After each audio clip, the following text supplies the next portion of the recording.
Bismillahirrahmanirrahim. Assalamualaikum warahmatullahi wabarakatuh. Alhamdulillahi rabbil alamin, wassalatu wassalamu ala asyrafil anbiya'i wal mursalin wa sayyidina Muhammadin wa ala alihi wa sahbihi ajma'in.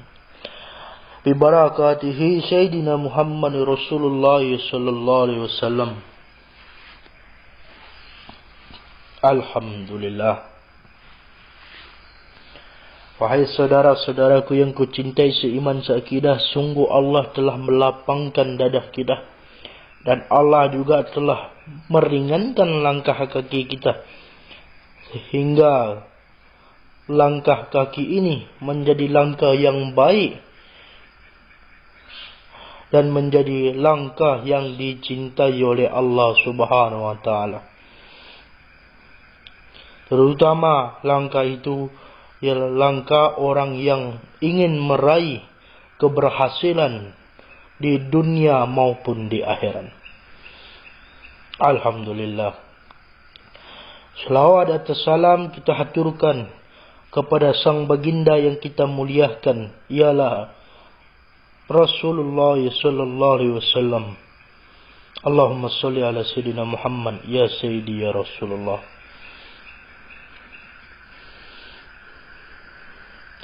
Sungguh di subuh hari ini Allah telah membangunkan kita. Dikarenakan Allah memberikan kisah kepada kita yang harus kita sampaikan kepada saudara-saudara sekalian. Pertama, kisah ini tentang seseorang yang dendam kepada saudaranya dan kepada orang-orang lain. Langsung saja kita bahas perihal dendam ini. Dendam adalah perkara yang besar yang memang Allah murkai. Sehingga Allah pun pernah menegur seseorang hamba yang matinya membawa dendam kepada saudaranya dan kepada orang-orang lain. Gambaran ini Allah perlihatkan ketika seorang hamba menghadapi kematian.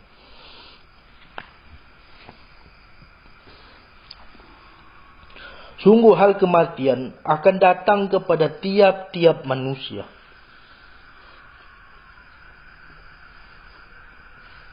Karena Allah berfirman, Kullu nafsin za'iqatul maut. Setiap yang bernyawa pasti akan mati. Dengan begitu, kalaulah kematian yang kita jalankan ini, dan di dalam kematian itu kita membawa perihal dendam kepada saudara atau kepada orang lain,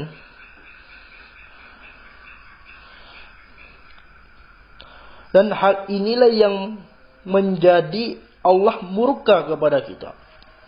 Apa sebab Allah murka? Yang pertama yang harus kalian ingat ialah yang namanya mati bukan lagi urusan makhluk yang harus kamu bawa.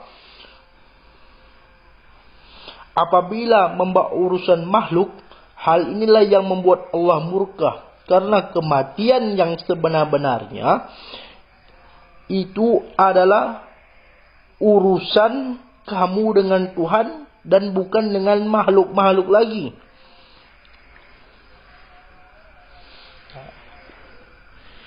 Contohnya, Allah akan mendatangkan azab kepada seseorang yang matinya membawa dendam kepada manusia. Apa sebab Allah mendatangkan azab? Ya karena yang harus kita pahami adalah Ketika kematian datang, memang tak layak kita membawa urusan makhluk. Sebab urusan makhluk itu cukuplah di dunia kita letakkan, bukan lagi di kematian kita. Sebab kematian ini ialah memperlihatkan kita pada kehidupan yang akan datang. Itulah kehidupan akhirat. Dan apabila masih juga al-dendam ini kita bawa, bukan saja di dalam hidup,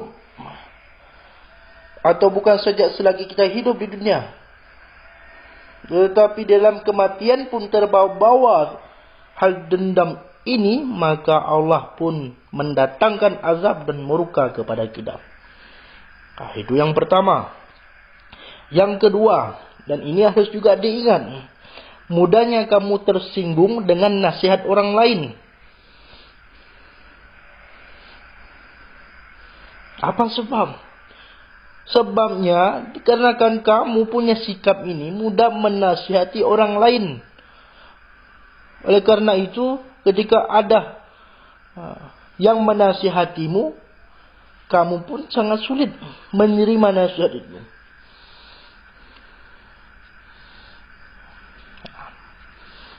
Ini gambaran proses orang akan menerima perihal dendam. Contohnya, di dalam nasihat saja, ia sudah bisa membenci. Dan di dalam nasihat saja, ia sudah bisa merasa tersinggung. Nah, hal ini mendekatkan dia kepada dendam. Nah, karena itu bersikaplah seperti seorang yang berjuang untuk menyelamatkan dirinya. Ya, ini di saat marah ia menahan marahnya. Di saat dihina, dicaci, disinggung, posisinya harus dalam keadaan tenang. Karena posisi seperti ini bisa menyelamatkan dirimu sendiri. Dan itu yang harus kamu ingat.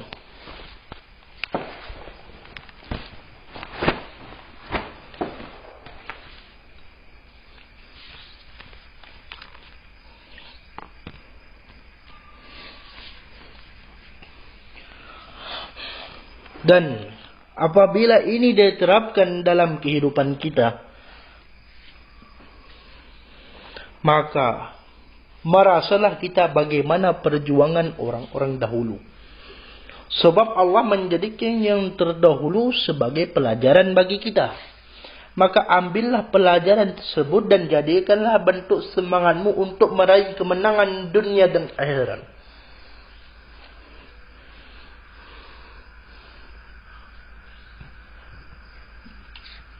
Wasiat dan pesan untuk saudara-saudara yang kucintai,